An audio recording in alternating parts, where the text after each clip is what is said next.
Hi guys, this is Sai Kumar Kortewada. In this video, we will learn about Hackerrank React challenge that is nothing but code review feedback. So code review feedback is one of the challenge given by Hackerrank for React practice.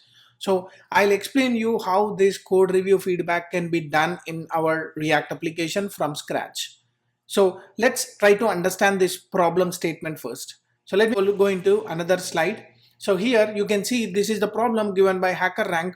Your task is to create a React application called code review feedback that tracks and manage feedback on various aspects of the code quality. The component should have upvote and downvote functionality for each aspect, and it must meet all the specified requirements. So what's its funda is you should have 5 different types of code review feedbacks. So where if the readability is good, you can go and hit upvote. So the readability upvote will be 1. Performance, you can click on downvote, it will become downvote as 1. And security, testing and documentation. Like this, you have 5 aspects to decide the code review feedback. Now let's go into the detailed requirement of this code review feedback. So the code review feedback component displays 5 aspects. One is readability, performance, security, documentation and testing. Each aspect has 2 buttons labeled upvote and downvote. That means readability should have these 2 buttons, performance should have 2 buttons, security should have 2 buttons. In the same way, documentation and testing should also have 2 buttons. One is upvote and downvote. Now, the initial count for upvote and downvote for each aspect is set to 0. That means initially it has to show 0 value. Clicking the upvote button should increment the upvote count for that aspect. That means if I click readability, the upvote of readability should increment by 1, and if I click on downvote of that specific aspect, it should decrease by 1. That means the downvote should increase by 1. Ensure the count updates in the UI immediately upon clicking the specific button. If you want to apply some set of animations, you can apply the animations as well.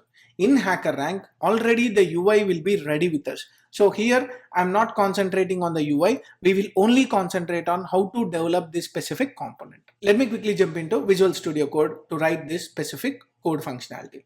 So here I have already created my React application by using our npx create react app command, and I have created this specific application.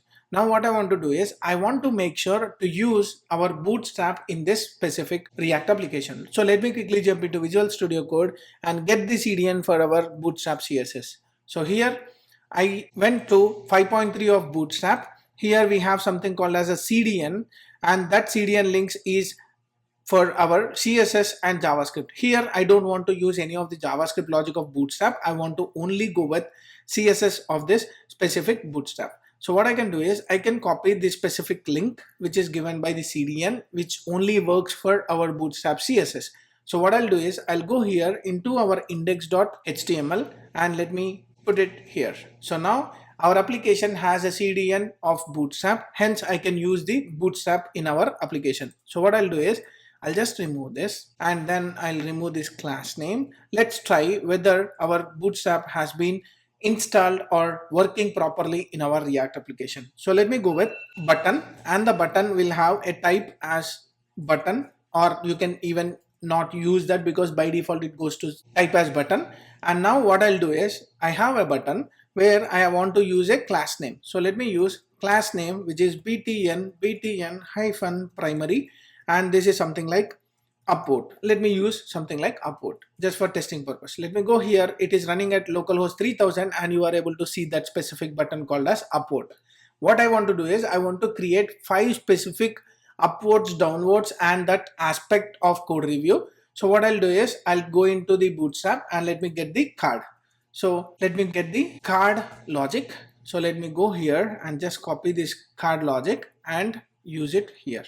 And now you have this card logic where you don't want to use an image. So remove the image, and all the classes can't be used as a class in React because the class property is not used in React. It is only used with class name. So let's replace all the classes with class name. Now I have replaced this, and also if you see the style will not be a string format. It should be an object format. So let me create an object format with as 18 rem and save this. Now we will be getting a card. Let me go here into the browser and you can see I created one set of card. So this card is something like you can use for readability. You can see here we have readability and you have two buttons. So let me clear this off and let me clear this off. I need two buttons. So let me use a button with up out and one more button with downward. It should be as horizontal manner. So let me go here and create these buttons with a flex container. So class name as d-flex. Save this. Now they will be in a flex format. So go here, you can see upward and downward. We have to add some set of classes to this. Class name is equal to btn-primary and save this. Let me copy the class name and put it over here. Downward I will use danger and save this.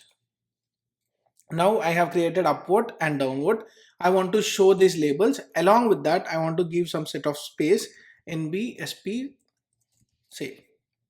Now we got a space over here, and now I want to show the downward and upward values. So let me create a paragraph where I can show upward colon the upward value. Let me consider it as 0 and copy the same, put it over here. Let me use downward value. So I want to show that specific aspect word values. So let me save this and you can see upward and downward. As we are using this paragraph, it is showing a lot of space between two paragraphs. Let me use a class name with margin 0. I don't want to apply any of the margins to paragraph. Let me copy this and put it over here, save this. Go here, you can see upward and downward. Now we have one readability value. And also let's go to button. So it is having a button logic. Here you can use all different types of buttons. So you can use block buttons, you can use different color buttons, all these we can use. And I would like to go with our BTN outline primary and also BTN outline danger so that it looks better. And save this.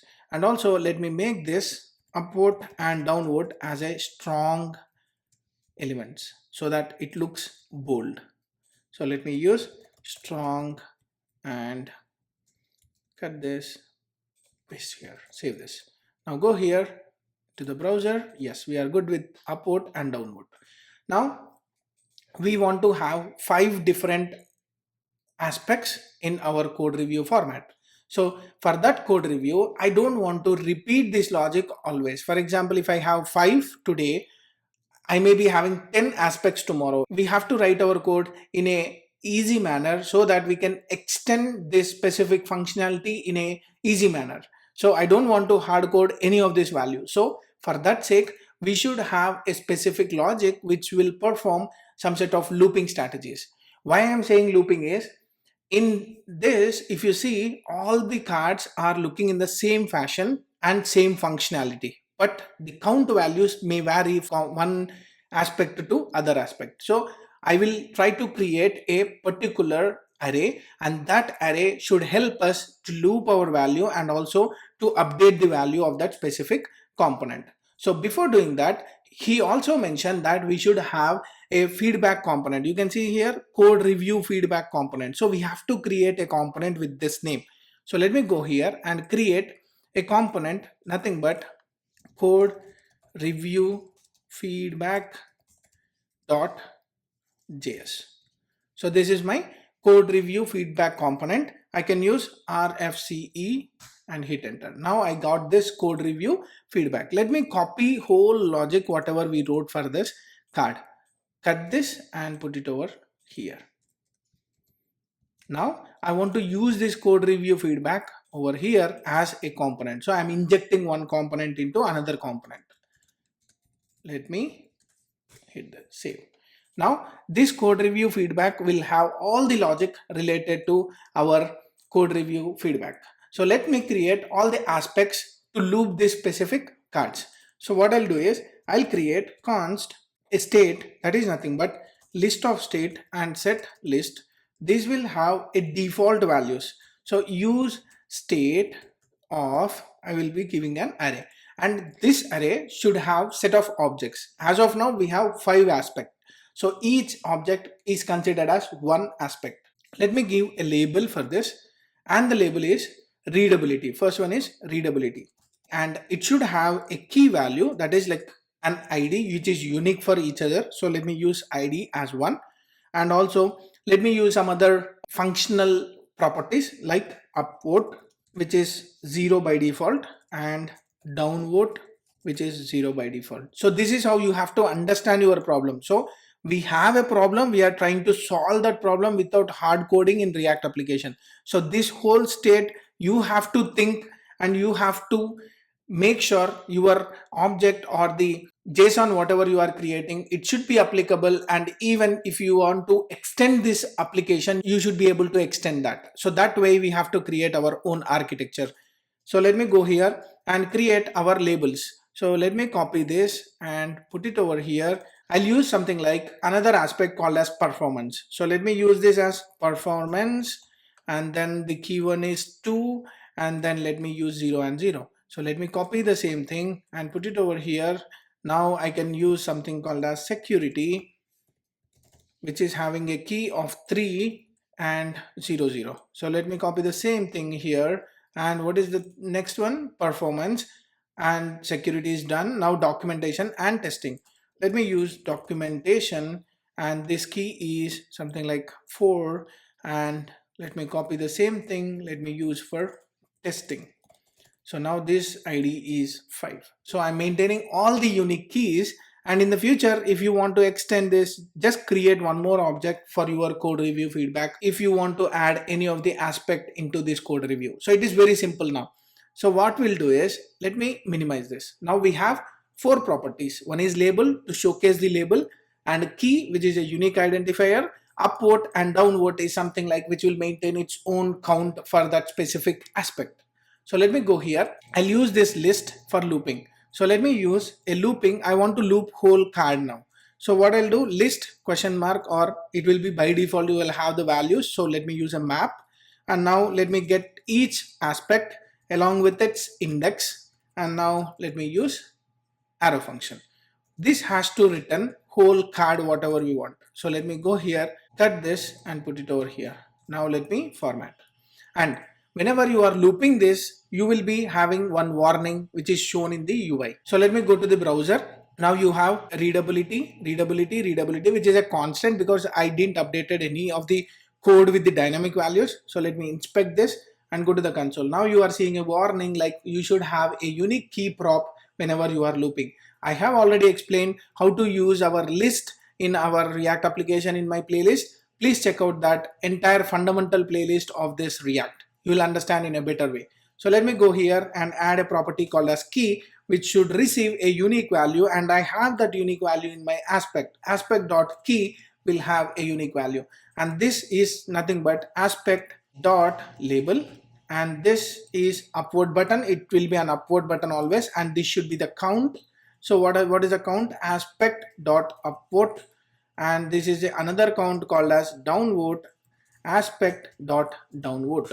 So we have upvote, downvote, and also we have some set of list. So let me go here now. You can see one is readability, one is performance, security, documentation, and testing. Now what I want to do is, let me refresh this, and we remove the warning of that key value because the key value is already passed whenever we are looping the whole content. What I want to do is, whenever it is trying to loop, I want to create some set of flex mechanism for this. So what I'll do, I'll just add a class name with dflex. So let me save this. Now you can see all are in horizontal manner, and also we can use some set of wrapping mechanisms. Whenever there is no space, it will wrap at the bottom. Now it is trying to shrink. I don't want to shrink the values. So what I'll do is, I'll just use a dflex with a gap that is nothing but column gap, and the column gap is 10 pixel. Let me use 10 pixel, and also row gap with 10 pixel. And now I want to make sure the flex is wrapped. So flex wrap is equal to wrap. So now it will automatically make sure the size is proper and it will come to the bottom. So what I can do is, I can add this set of CSS to my application. So what I can do, I can just go here and add column, or just use gap of 10. Save this and refresh. Now we are not getting any of the gap between these two. So what I'll do is I will use something like a CSS. So I can use an inline CSS for now. You can use external classes as well. So let me go here and add some sort of column gap, which is of again 10 pixel, and comma row gap of 10 pixel, which is again a string, comma we can also add a flex wrap as wrap. So let me save this. Now go here, you can see all the UI content, and if you minimize this, automatically the wrap happens and it will come down based on the size of availability. Now we have all this readability, performance, security, and documentation. If you want to center align this, you can do that center alignment also. Justify content center. Now it looks similar to the one which we have given. So let me use that justify content center and save this. Now go here, refresh. Now our UI is ready with us with dynamic values. Now what I'll do is whenever user clicks on this specific button, it has to increase the readability upward value, and once the user clicks on downward, it has to increase the downward value. So let me go here and change this spelling to downward, and once the user clicks on this, on click, I can make sure to use a handle upward off, or you no need to call this because we are not passing any values. If you really want to pass the values, then you can use arrow function, something like this, and I want to pass which upward has been incremented. Either you can pass a key or you can pass the index. Here in this case I'll pass my index. It is very easy so that you can get that value from the list. And also here handle downward, so you can use something like this, upward and downward. Let me copy this handle upward and create a handle upward function which will receive the index value, and then we have to increment that specific index value. So what I'll do is I'll create something called as const list or data list is equal to, I'll clone my existing list values and then I'll update my list with the value whatever I want, like index dot, it is related to upward is equal to, I want to increase that value. So I want to update this by using the same plus equal to 1 and save this. Now whatever the previous value you have, it will be incrementing by 1. So let's try to check this handle upward. Along with that, we should also have downward. So let me use a downward, and here I will increment the value of downward. So let me go here, and then we have to update the state. Then only you can see on the UI. So set list of, I can update the data list and save this. Or even you can do something like this, easy way. So you can change the index value of this and then use a spread operator so that it updates as a new instance. Whenever it updates as a new instance, this whole loop will reiterate and it will update your specific values inside this upward and downward. In the same way, you can use here as well. So let me save this. This is downward and save this. Go here, refresh. Now click on this. You can see upward is incrementing and downward is incrementing, and it is not affecting remaining instances. If I click on performance upward, only performance upward is incrementing, and if I click on downward of testing, it is decrementing the testing downward values. So that's how you can use this specific code review component.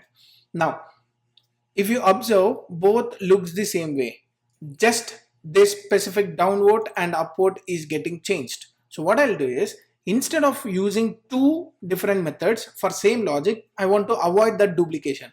So instead of doing that, I'll mention here I am coming from upward, and here I'll provide I am coming from downward, so that it becomes only one value. So now I'll use handle out and copy this, put it over here. So let me create one const with handle out, which will receive an index and the key of that specific upward or downward. So I can increment the value simply like this, but instead of hard coding the downward, I can use something like the key value whatever I'm getting. So from here it will receive upvote and it will update the upvote value. If I click this one, it will update by using downvote value.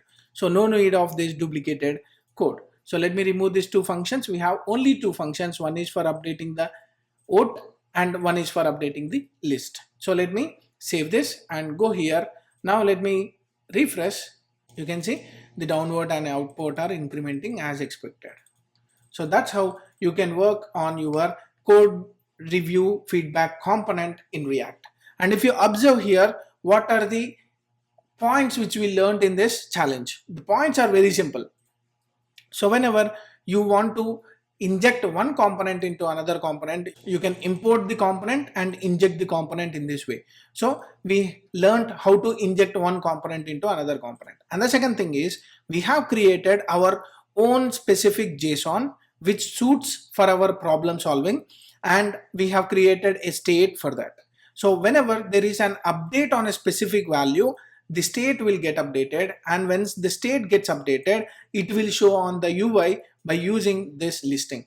For example, in future they came up with one more aspect, something like standards. So I can create a standards object and with a key of 6. Now let me save this. You can see you will have one more aspect called as standards. Like that, it also works without changing anything on the UI. So if I click this, it works the same way. That means we are not disturbing the functional content. Instead, just we are adding some set of data to the component. It automatically takes care how the behavior should work. So that's how we have created in a simple manner and extensible manner. So that's how we have to use our code review feedback component. Let's see the use cases given by Hackerrank. Here I have fulfilled all the requirements. Now let's go with this. Initial state, display all 5 aspects with their respective upvote and downvote buttons. Each aspect shows an initial count of 0 for upvote and downvotes. So let me go here, let me refresh. You can see all are showing as 0. So let me go back to the second case. That is, user clicks on upvote for readability. The upvote count for readability displays 1. So let me go here, click on upvote, it displayed 1. Yes, perfect. Now let's go with the user clicks on downvote for performance. The downvote count for performance displays 1. So let me go here. He clicked on downvote, it incremented by 1. Perfect. And now the third use case is user clicks upvote for security and documentation multiple times. That means we have to click multiple times, and then it should be 4. The upvote count for security displays 2 and the document displays 3. That means we have to click respectively 3 user clicks upward for security and documentation multiple times, and 4 the upward count of the security displays 2 and the document displays 3. That means whenever you are clicking any of this, it has to work as expected. Simple to say. So he gave all the use cases for us where we can test this application. So that's how you can create your code review component. And let me add one h1 tag to understand this is related to code review challenge. So let me use code review feedback system and save this. Go here, you can see the code review feedback system with all the aspects. So that's all. We have solved one more React Hackerrank challenge, and also I'll try to make the same use case in our Angular applications as well. Hope you like my explanation. If you like my video, like, share, subscribe to my channel for more updates. Signing off. Thank you.